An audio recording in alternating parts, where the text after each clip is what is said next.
Of DNA की हम लोग बात कर रहे हैं ना। स्ट्रक्चर ऑफ डीएनए हम लोग देखने से पहले हमको ये देखना होगा कि हम लोग कैसे न्यूक्लियोटाइड को जोड़ जोड़ के पॉलीन्यूक्लियोटाइड चेन बनाते हैं। और वही पॉलीन्यूक्लियोटाइड चेन तो हमारा स्ट्रैंड कहलाता है, सिंगल स्ट्रैंड या डबल स्ट्रैंड। और वही single strand double strand DNA या फिर आरएनए होगा। क्लियर है यहाँ तक? तो हम क्या कर रहे हैं, पहले इसको जोड़ रहे हैं।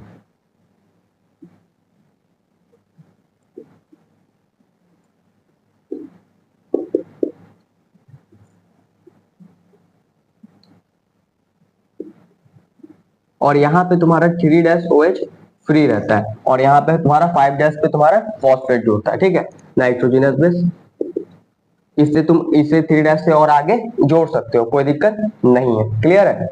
तो ये तुम्हारा क्या हुआ, ये तुम्हारा देखो ये न्यूक्लियोटाइड हुआ, sugar phosphate nitrogenous base nucleotide हुआ, sugar phosphate nitrogenous base nucleotide हुआ। मतलब यहाँ पे कई सारे हमारे पास क्या है, न्यूक्लियोटाइड है। कितना न्यूक्लियोटाइड है? 1 2 3 4, 4 न्यूक्लियोटाइड है। बताओ फॉस्फोडाइस्टर बॉन्ड कितना होगा, सोच के बताओ। जब न्यूक्लियोटाइड 4 है तो हमको फॉस्फोडाइस्टर बॉन्ड कितना दिख रहा है बाबू?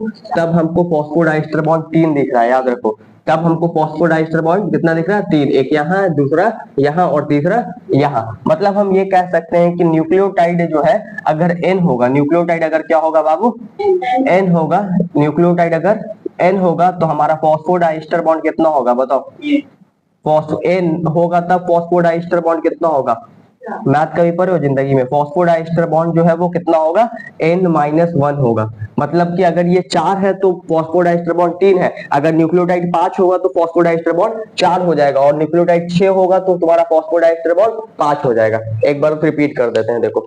जब हमारे पास न्यूक्लियोटाइड 4 था तो फॉस्फोडाइस्टर बॉन्ड कितना था? 3। जब हम न्यूक्लियोटाइड 5 करेंगे तो फॉस्फोडाइस्टर बॉन्ड 4। जब न्यूक्लियोटाइड 6 करेंगे तो फॉस्फोडाइस्टर बॉन्ड 5। वैसे ही जब न्यूक्लियोटाइड कई सारा कर देंगे यानी n न्यूक्लियोटाइड कर देंगे तो फॉस्फोडाइस्टर बॉन्ड N-1। N-1 उस n में से एक हटा देंगे। समझ में आ गया? क्लियर है? तो ये तुम्हारा क्या कहलाएगा बाबू? ये तुम्हारा जो देख रहे हो ना बीच में, ये सुगर और फॉस्फेट का क्या है? बैकबोन है। इसे हम क्या कहते हैं? सुगर फॉस्फेट का बैकबोन। और अंदर की तरफ हमारे पास क्या होता है? नाइट्रोजनस बेस होता है। क्लियर है? अब इसी को हम क्या करते हैं, एक लाइन में ड्रॉ कर देते हैं। इस तरह से हमने क्या किया, एक लाइन में ड्रॉ कर दिया।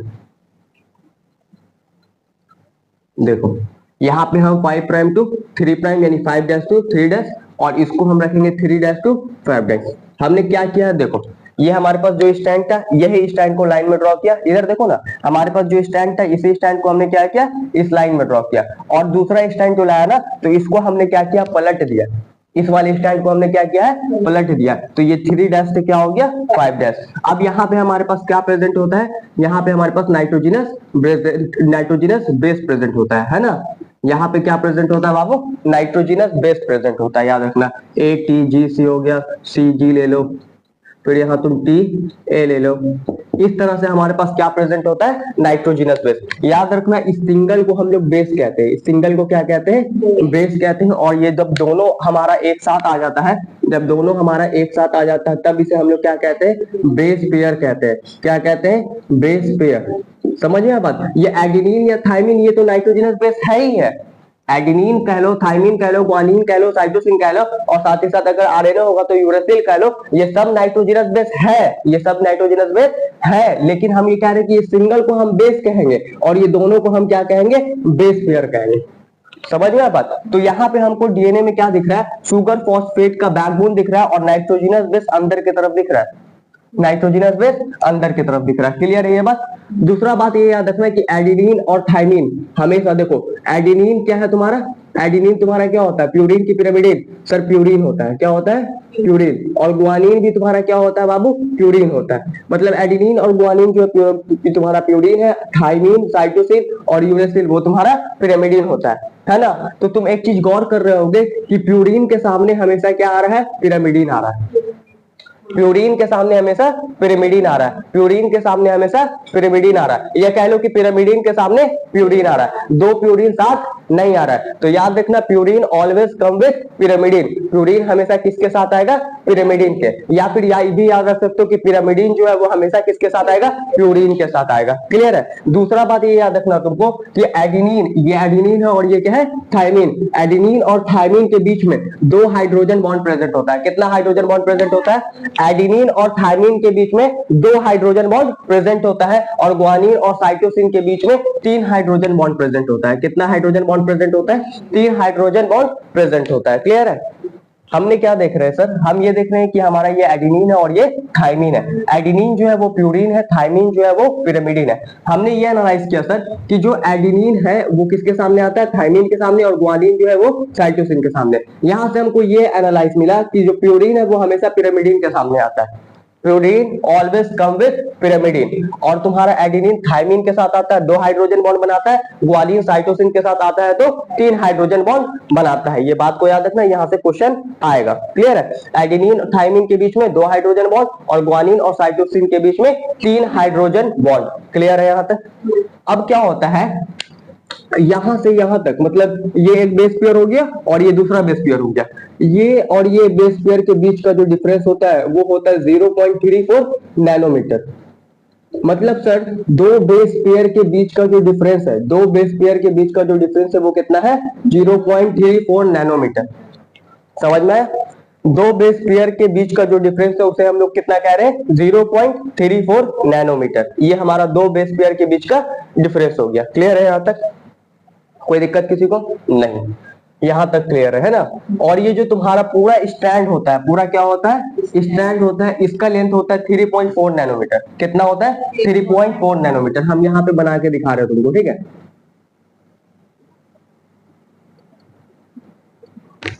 अब समझना मेरे बात को, ठीक।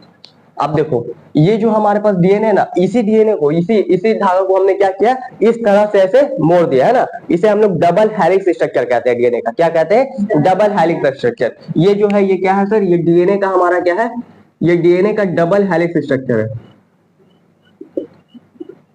डबल हेलिक्स स्ट्रक्चर है, ठीक है। ये डीएनए का हमारा क्या है, डबल हेलिक्स स्ट्रक्चर।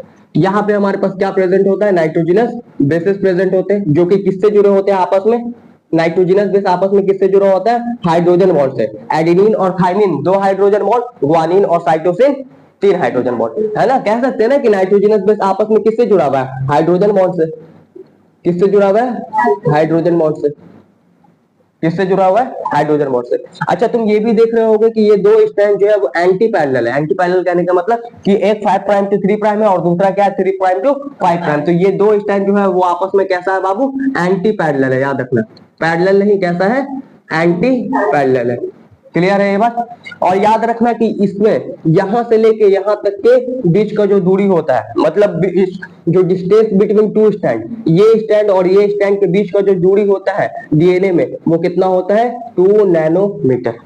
कितना होता है, 2 नैनोमीटर। और ये 2 बेस पेयर के बीच का डिफरेंस कितना होता है, 0.34 नैनोमीटर। अब ये जो तुम देख रहे हो ना, ये डीएनए का डबल हेलिक्स स्ट्रक्चर, तो देखो होता क्या है, ये मान लो हमारे पास मार्कर है, ठीक है। ये क्या है, मार्कर, और यहाँ पे हमारे पास कुछ है, एक मिनट रुक जाना, ये समझ लो, देखो ये मार्कर है, ठीक है। और ये इस पे हमने क्या किया, इस तरह से जो हमने एक टर्न बनाया ना, यहां से लेके यहां तक, ये तुम्हारा 1 टन कहलाएगा डीएनए का। क्या कहलाएगा, 1 टन। 1 टन बराबर 3.4 नैनोमीटर होता है। कितना होता है, 3.4 नैनोमीटर। याद रखना, 1 टन बराबर तुम्हारा क्या होता है बाबू, 3.4 नैनोमीटर। और इसमें टोटल तुम्हारा 10 बेस पेयर होता है। कितना बेस पेयर होता है, 10 बेस पेयर। समझ गए बात। एक टर्न में तुम्हारा, एक टर्न डीएनए में तुम्हारा कितना होता है, 10 बेस पेयर होता है। जब एक टर्न जो होता है डीएनए का, उसमें कितना बेस पेयर होता है, 10 बेस पेयर होता है। और जो उसकी लेंथ की बात करें तो कितना होता है, 3.4 नैनोमीटर। समझ में आया बात, कितना होता है, 3.4 नैनोमीटर। क्लियर है यहां तक। इसे हम लोग पिच भी कहते हैं। क्या कहते हैं बाबू, पिच। ये जो तुम्हारा यहां से यहां तक जो हम लेंथ बनाए ना, ये जो तुम्हारा लेंथ बना यहां से यहां तक, इसे हम लोग क्या कहते हैं, पिच भी कहते हैं। ये एक पिच हुआ, ये क्या हुआ, एक पिच। तो एक पिच में कितना बेस पेयर आता है, 10 बेस पेयर, याद रखना। या कह लो कि एक टर्न में कितना बेस पेयर आता है, 10 बेस पेयर। एक दो बेस पेयर के बीच का डिफरेंस कितना है, 0.34 नैनोमीटर। तो हम उसके हिसाब से बता सकते हैं सर कि पूरा जो हमारा एक टर्न होगा उसका जो डिस्टेंस होगा वो कितना होगा, 3.4 नैनोमीटर। क्लियर है यहाँ तक। और यहां से हम लेंथ ऑफ डीएनए को भी कैलकुलेट कर सकते हैं। लेंथ ऑफ डीएनए को कैसे कैलकुलेट कर सकते हैं, अगर हमको लेंथ ऑफ डीएनए निकालना है सर, तो उसका फॉर्मूला हमारे पास क्या आता है, लेंथ ऑफ डीएनए निकालने का फॉर्मूला याद रखना बाबू, बेस पेयर को मल्टीप्लाई कर देना है तुमको 0.34 नैनोमीटर से। समझ में आया बात। अभी यहाँ पे देखो कितना बेस पेयर है, इसमें हमारे पास 10 बेस पेयर है। एक टर्म में कितना बेस पेयर है, 10 बेस पेयर। तो अगर हम 10 से मल्टीप्लाई कर देंगे 0.34 नैनोमीटर को, तो हमारे पास क्या ये 3.4 नैनोमीटर आ जाएगा, 3.4 नैनोमीटर आ जाएगा। तो हम यहां से प्रूव भी कर लिए कि जो ये दो तुम हाइड्रोजनस बेस पेयर उसके बीच का जो डिफरेंस होता है वो कितना होता है, 0.34 नैनोमीटर। और एक टर्न यानी एक पिच में हमारे पास टोटल लेंथ कितना होता है, 3.4 नैनोमीटर, जिसमें 10 बेस पेयर प्रेजेंट होते हैं। कितने बेस पेयर प्रेजेंट होते हैं, 10 बेस पेयर। और दो स्टैंड के बीच का जो डिस्टेंस होता है वो कितना होता है, 2 नैनोमीटर। क्लियर है यहाँ तक। दो स्टैंड के बीच का जो डिस्टेंस होता है वो कितना होता है, 2 नैनोमीटर होता है। ये कहानी क्लियर है ना, ये क्लियर है कहानी। तो मतलब हम कुछ अगर एनालाइज करके हम बोले तो हम ये देखा सर कि जो हमारे पास बैकबोन है वो किसका बना होता है, पहले ये बताओ। बैकबोन जो है वो किसका बना होता है बाबू, बैकबोन किसका बना होता है, शुगर फॉस्फेट का। किसका बना होता है, शुगर एंड फॉस्फेट का बना होता है, शुगर एंड फॉस्फेट का बना होता है। क्लियर है यहाँ तक। बैकबोन गुरुजी किसका बना होता है, शुगर एंड फॉस्फेट का बना होता है। क्लियर है। उसके बाद अगर हम बात करें कि जो डायरेक्शन है वो क्या है सर, डीएनए का जो डायरेक्शन है वो क्या है बाबू, तो डायरेक्शन जो है वो 5 प्राइम टू 3 प्राइम, मतलब 5' टू 3'। और साथ ही साथ जो चेन है वो कैसा है, एंटी पैरेलल। कैसा है बाबू, एंटी पैरेलल। उसके बाद अगर एच बॉन्ड की बात करें, किसकी बात करें, एच बॉन्ड, जिससे सबसे ज्यादा चांस है कि सवाल आएगा। अगर हम एच बॉन्ड की बात करें तो एच बॉन्ड जो है वो क्या होता है, एच बॉन्ड हमको दो जगह देखने को मिला। एक क्या देखने को मिला, 2 हाइड्रोजन बॉन्ड, यानी कि 2 एच बॉन्ड जो है वो हमको कहां देखने को मिला, एडेनिन एंड थाइमीन के बीच में, है ना, बिटवीन एडेनिन एंड थाइमीन। इसके बीच में हमको क्या देखने को मिलता है, 2 हाइड्रोजन बॉन्ड देखने को मिलता है। क्लियर है। और 3 हाइड्रोजन बॉन्ड हमको किसके बीच में देखने को मिलता है बाबू, 3H बॉन्ड हमको किसके बीच में देखने को मिलता है, ग्वानिन एंड साइटोसिन के बीच में हमको क्या देखने को मिलता है, 3 हाइड्रोजन बॉन्ड देखने को मिलता है। क्लियर है यहाँ तक। ये पूरा इससे कहानी क्लियर है। ये 3 बात को तुमको याद रखना है। क्लियर है। बैकबोन जो है वो किसका बना होता है, शुगर और फॉस्फेट का, नाइट्रोजनस बेस अंदर की तरफ होते हैं। Direction 5 prime to 3 prime, anti parallel. Hydrogen bond 2 hydrogen bond तुम्हारा होगा एडेनिन एंड थाइमिन के बीच में, और 3 हाइड्रोजन बॉन्ड तुम्हारा होगा ग्वानिन एंड साइटोसिन के बीच में। क्लियर है यहाँ तक। अब देखो एक बात को याद रखना, इंपॉर्टेंट ये भी है कि एडेनिन और थाइमिन के बीच में 2 हाइड्रोजन बॉन्ड सही है सर, ग्वानिन और साइटोसिन के बीच में 3 हाइड्रोजन बॉन्ड सही है। ये बेस पेयर एडेनिन और थाइमिन ये बेस पेयर हुआ, और ग्वानिन और साइटोसिन ये बेस पेयर हुआ। ये दो बेस पेयर के बीच का डिफरेंस 0.34 नैनोमीटर। एक टन डीएनए का पूरा डिस्टेंस कितना होगा, 3.4 नैनोमीटर, जिसके अंदर 10 बेस पेयर होंगे। कितने बेस पेयर होंगे, 10 बेस पेयर होंगे। और दो स्टैंड के बीच का जो डिस्टेंस है, जिसे हम डायमीटर कह सकते हैं, वो हमारा कितना है, 2 नैनोमीटर। कितना है, 2 नैनोमीटर। यहां से पूरा कहानी क्लियर, कोई दिक्कत नहीं है। स्ट्रक्चर ऑफ डीएनए पूरा क्लियर है। अब हम लोग बात करते हैं डिस्कवरी ऑफ डीएनए के ऊपर, कि डीएनए का डिस्कवरी किस तरह से शुरू हुआ, कैसे कंप्लीट हुआ। क्लियर है। डिस्कवरी ऑफ डीएनए के ऊपर, है ना। डिस्कवरी ऑफ डीएनए के ऊपर बात करते हैं sir. Now we are talking about discovery of DNA. DNA का डिस्कवरी कैसे हुआ, 1869 का बात है। कब की कहानी है सर, 1869 की बात है कि मिशन नाम के एक साइंटिस्ट थे।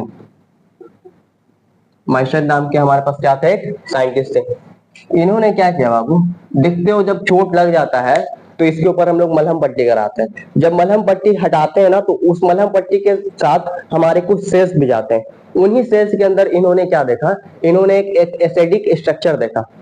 समझ आया बात। उसी सेल के अंदर इन्होंने क्या देखा, एक एसिडिक स्ट्रक्चर देखा और उस एसिडिक स्ट्रक्चर को इन्होंने निकालने का कोशिश किया था और उस एसिडिक स्ट्रक्चर को इन्होंने नाम दिया न्यूक्लिन। क्या नाम दिया, न्यूक्लियस। तो हम क्या लिखेंगे कि 1869 में मिशन ने क्या किया बाबू, आइसोलेट, आइसोलेट का मतलब होता है निकालना, आइसोलेट किया किसको, आइसोलेट किया बाबू एसिडिक मटेरियल को, एसिडिक मटेरियल को जो कि निगेटिवली चार्ज था। कैसा चार्ज था, नेगेटिव चार्ज,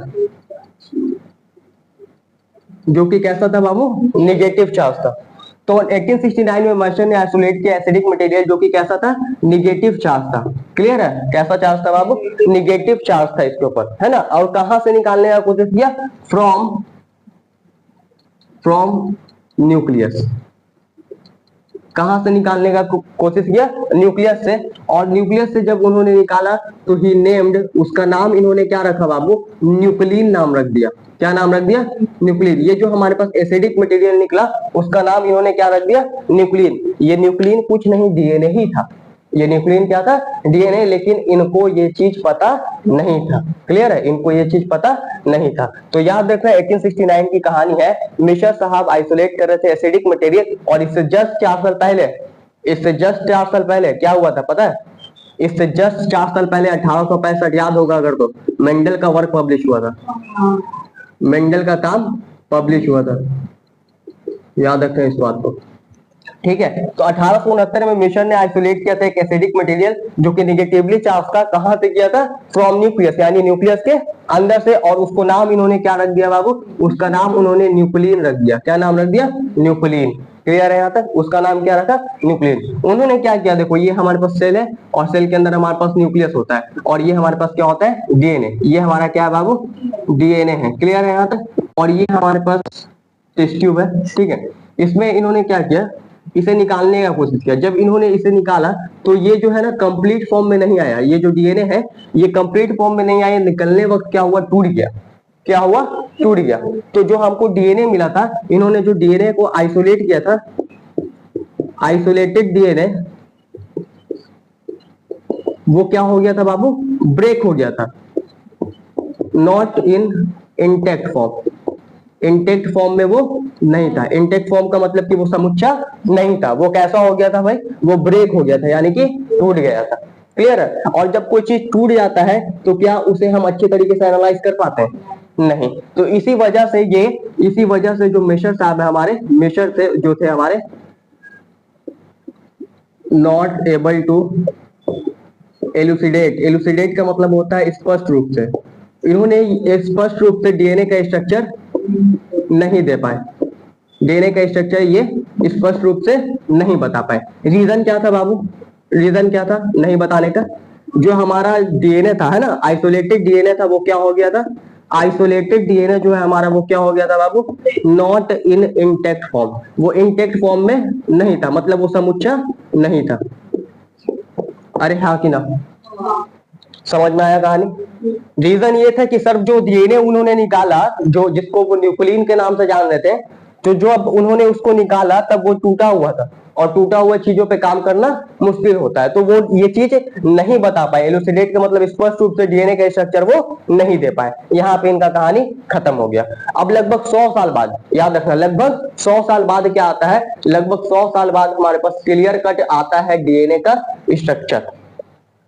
और जो 1953 का बात है, कब का बात है, 1953 का बात है। वॉटसन एंड क्रिक नाम का साइंटिस्ट, याद रखना इसी का सवाल आएगा। वॉटसन एंड क्रिक नाम का साइंटिस्ट जो है ये एक्सप्लेन करता है, क्या करता है बाबू, एक्सप्लेन करता है स्ट्रक्चर ऑफ डीएनए को, स्ट्रक्चर ऑफ डीएनए को। मतलब लगभग 100 साल लग गए। कितने साल लग गए, लगभग 100 साल। इस 100 साल के बीच में कई सारे साइंटिस्ट का भी कंट्रीब्यूशन था, जैसे कि Wilkins and Franklin, Wilkins and Franklin. बीच में चारगाफ का भी कंट्रीब्यूशन था, चारगाफ। अभी इसी का रूल पढ़ेंगे, चारगाफ रूल। चारगाफ का भी क्या था, कंट्रीब्यूशन था। एक बार रिपीट कर दीजिए गुरुजी, रिपीट कर देते हैं बाबू। देखो डिस्कवरी ऑफ डीएनए हम स्टार्ट कर दिए, मतलब हम यहां से ये जानने वाले हैं कि डीएनए का खोज कैसे हुआ। तो खोज की शुरुआत जो है वो आपका इस तरह से होता है कि 1869 की बात है। मिशर नाम के एक साइंटिस्ट थे, इन्होंने आइसोलेट किया था एक एसिडिक मटेरियल को जो कि निगेटिवली चार्ज था, और उसको आइसोलेट कहां से किया था, यानी कहां से निकाला, न्यूक्लियस से, और उसको नाम क्या दे दिया, न्यूक्लिन। क्लियर है ये पहला पॉइंट। दूसरा चीज हमने ये बताया कि जब वो डीएनए निकाल लेते यानी न्यूक्लिन को निकाल रहे थे, तब उनको जो डीएनए है वो पूरा समुच्चय डीएनए नहीं मिला, इंटेक्ट फॉर्म में नहीं मिला, वो डीएनए उनको ब्रेक मिला, तो टूटा हुआ डीएनए पे काम करना मुश्किल था। तो फिर हमने कहा कि Miescher not able to elucidate DNA structure. Miescher जो थे हमारे वो एलुसिडेट यानी स्पष्ट रूप से डीएनए का स्ट्रक्चर नहीं बता पाए, है ना, वो नहीं बता पाए। रीजन क्या था कि आइसोलेटेड डीएनए जो था नॉट इन इंटेक्ट फॉर्म, वो समुच्चय नहीं था, यानी कि कंप्लीट डीएनए नहीं था। क्लियर है। फिर उसके बाद लगभग 100 साल बाद की कहानी है कि 1953 में वाटसन एंड क्रिक नाम के साइंटिस्ट आते हैं, वे एक्सप्लेन करते हैं स्ट्रक्चर ऑफ डीएनए को प्रॉपर तरीके से। देख लो 1869 से 1953 लगभग 100 साल, है ना, लगभग 100 साल। इसके बीच में कोई और साइंटिस्ट भी आते हैं क्या सर? हाँ आते हैं, Wilkins and Franklin, Chargaff contribution, इन कुछ साइंटिस्ट का भी इनके बीच में कंट्रीब्यूशन था। क्लियर है यहाँ तक। अब विल्किंस एंड फ्रैंकलिन के बारे में कुछ बात करेंगे। देन चार्गाफ का एक रूल आता है, चार्गाफ रूल, जो कि बहुत इंपॉर्टेंट है आपके लिए, इसे पढ़ेंगे और आज के सेशन को कंप्लीट करेंगे। आइए आगे देखते हैं। दुनिया जाने वाला है, मुसलमानों नहीं, देश वालों, दुनिया वालों, सब समझ जाओ, दुनिया जाने वाला है। सिर्फ मुसलमान का नहीं, सबका होगा बुरा हाल।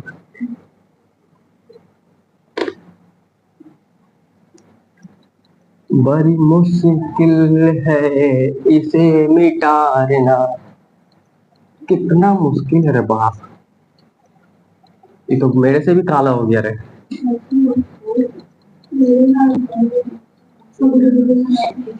जो सोया वो खोया, जो उठा वो पाया। आइए बात करते हैं विल्किंस एंड फ्रैंकलिन साहब, जो कि जिन्हें जिन्हें कहा जाता है, देखो विल्किंस एंड फ्रैंकलिन के बारे में स्टार्ट करते हैं कहानी को। विल्किंस एंड फ्रैंकलिन, कहानी क्या है सर विल्किंस एंड फ्रैंकलिन साहब का? इन्होंने क्या दिया बाबू, give x-ray diffraction, x-ray diffraction है ना, x-ray diffraction data of DNA structure, diffraction ION, diffraction data of DNA structure. और इसका इस्तेमाल किए थे वो वाले चाचा जो नीचे थे, used by Watson and Crick model. इसका इस्तेमाल कब किया गया? Watson and Crick model. ठीक है। अब देखो कहानी, कहानी क्या है समझो। ये एक्सरे डिफ्रैक्शन डाटा होता क्या है, क्या है ये कहानी, क्या है इसके पीछे का? ये हमारे पास उन्होंने क्या किया था, इस तरह से इसके अंदर डीएनए लिया था। क्या लिया था बाबू? डीएनए। और इसके ऊपर ये क्या कर रहे थे, इस तरह से एक्सरे मार रहे थे। क्या लगा रहे थे? एक्सरे। और पीछे इन्होंने फोटोग्राफिक फिल्म लगा रखा था। कुछ भी लगाया रखो, बस बनाना उनको क्या था, यहाँ पे इमेज। जब यहाँ पे जब एक्सरे मारे तो यहाँ पे क्या बना बाबू, डीएनए का इमेज बना। क्या बना? इमेज। लेकिन इस इमेज से भी ये क्लियर कट नहीं बता पाए कि डीएनए का एक्चुअल स्ट्रक्चर क्या है, और बहुत ज्यादा डिटेल नहीं बना पाए। क्लियर है ये कहानी? तो ये क्या है, ये फोटोग्राफिक फिल्म है। फोटोग्राफिक फिल्म का मतलब समझ में आता है? एक्सरे रिपोर्ट कभी किसी का देखे हो? प्लास्टिकवा देखे हो रे? वो प्लास्टिकवा में शकल का आधा आधा चीज फोटो आता है, वही चीज कर रहे थे। ठीक है, जिससे डीएनए का ही पता करना चाह रहे थे, इमेज कहता है। समझ आया बात? तो वहां से कुछ कुछ चीजें पता लगी, कुछ कुछ चीजें पता नहीं लगी, लेकिन प्रॉपर तरीके से ये डीएनए का स्ट्रक्चर नहीं बता पाए। क्लियर है यहाँ पे? फिर उसके बाद क्या होता है सर, यूज इसको वाटसन एंड क्रिक मॉडल में इस्तेमाल किया जाता है। समझ आया बात? वाटसन और क्रिक का जो मॉडल आता है ना, उसमें इसको इस्तेमाल किया जाता है। तो इस्तेमाल जब वाटसन एंड क्रिक मॉडल में इसको किया गया ना, तो कुछ टीचर या कुछ लोग क्या कहते हैं कि मेहनत किया और फल खाया वाटसन एंड क्रिक मॉडल। लेकिन ऐसा कोई बात नहीं है। वाटसन जो है और क्रिक जो है, उसने जब डीएनए का स्ट्रक्चर दिया, वहां पे बैठ के वो आलू नहीं छील रहा था कि वो डीएनए का स्ट्रक्चर दे दिया। इसने भी मेहनत किया होगा। समझे बात? ऐसा इसलिए कह रहा है ना, क्योंकि देखो ये लोग क्या कर रहा है, इसके तरीके को, वाटसन एंड क्रिक ने इसके तरीके को इस्तेमाल किया। किसी के तरीके को इस्तेमाल करने का मतलब ये कतई नहीं कि वो मेहनत नहीं किया है। वो मेहनत किया है वो अलग बात है कि हाँ देखो मार्केट में आइडिया रहेगा तो आइडिया तो लेवे करेगा, जाहिर सी बात है। तो वहां आइडिया था, वो वहां से आइडिया लेके अपने रिसर्च को डन किया और वो कंफर्म चीज को हमको दिया। तो ऐसा नहीं कह सकते कि वाटसन और क्रिक जो थे वो मेहनती नहीं थे, ये लोग बहुत मेहनती थे, तुमसे तो ज्यादा ही हो गए जो कह रहे हैं, ठीक है, उन लोग से तो ज्यादा ही हो गए। तो ये विल्किंस एंड फ्रैंकलिन का यहाँ पे शॉर्ट कहानी हुआ भाई कि x-ray diffraction data of DNA structure दिया। इन्होंने क्या किया, एक्सरे को मारा भैया, एक्सरे को क्या किस पे ऊपर मारा, डीएनए के ऊपर, और यहाँ इमेज बनाने का कोशिश किया फोटोग्राफिक फिल्म में। यहाँ से कुछ चीजें पता चली, कुछ चीजें पता नहीं चली, लेकिन यहाँ से हमको कंप्लीट डीएनए का स्ट्रक्चर नहीं मिलता है। क्लियर है। अब थोड़ा बात कर लेते हैं चारगाफ रूल के ऊपर। और ये जो चारगाफ रूल है ये बहुत इंपॉर्टेंट है, बहुत ज्यादा इंपॉर्टेंट है तुम्हारे लिए, तो बहुत ज्यादा इंपॉर्टेंट है। यहाँ पे हम लिख देते हैं वेरी वेरी वेरी इंपॉर्टेंट, सवाल आएगा चारगाफ रूल से, और बहुत आसान है, ये भी बात है, ये बहुत आसान है। चारगाफ नाम के साइंटिस्ट हैं, अपने नामे पे खेल गए थे। चारगाफ नाम के क्या थे साइंटिस्ट, एनालाइज कर रहे थे ये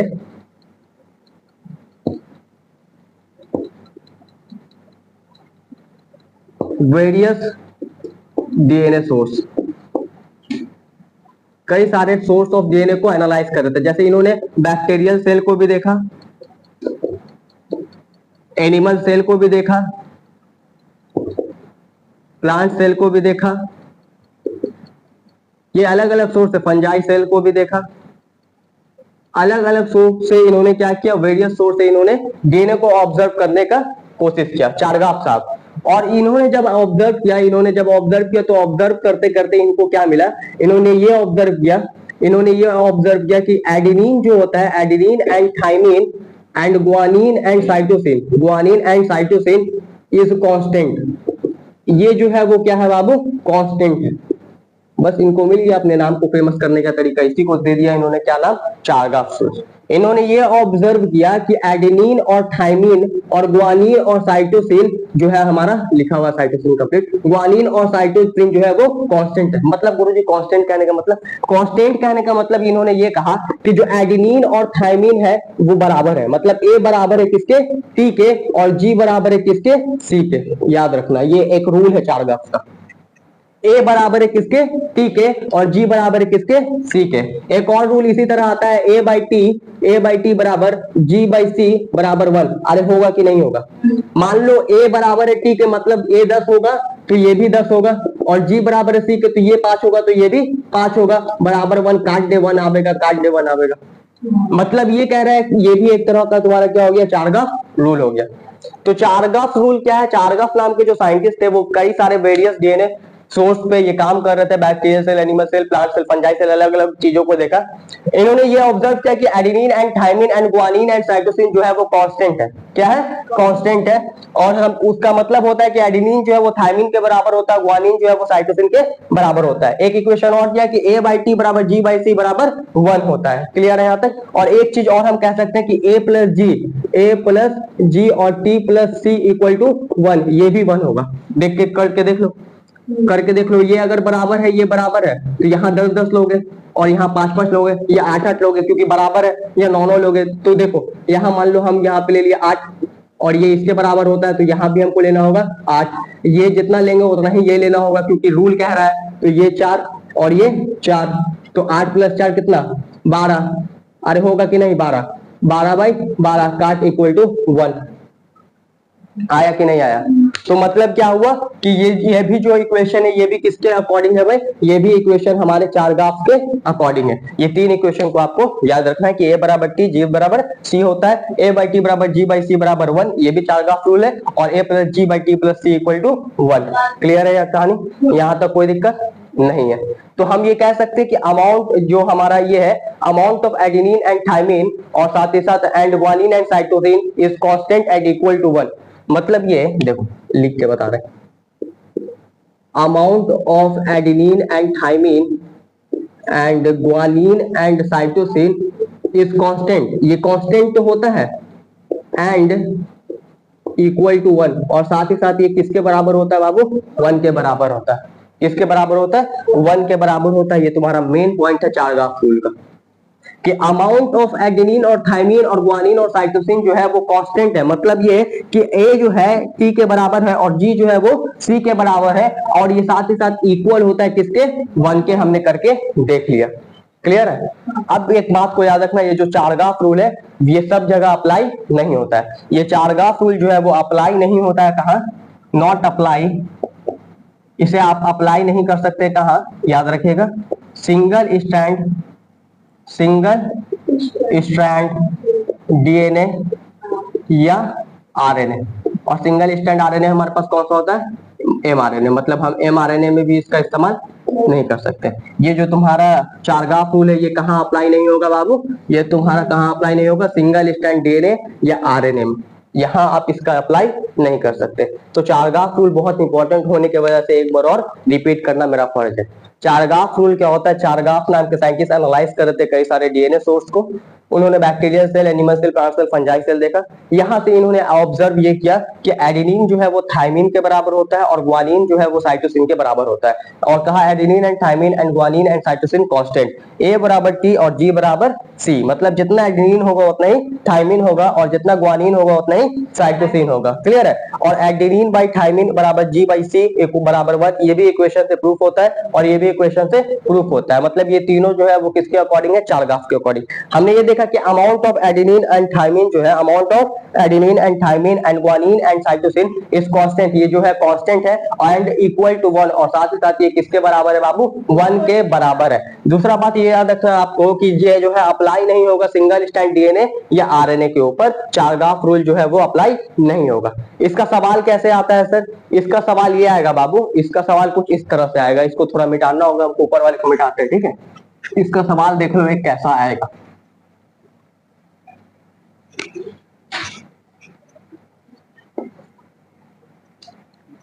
आपके एग्जाम में इसका सवाल कैसे आएगा और कैसे अभी तक आया है। आपको दे देगा, आपको एडेनिन दे देगा तुम्हारा 40% और फाइंड करने के लिए बोल देगा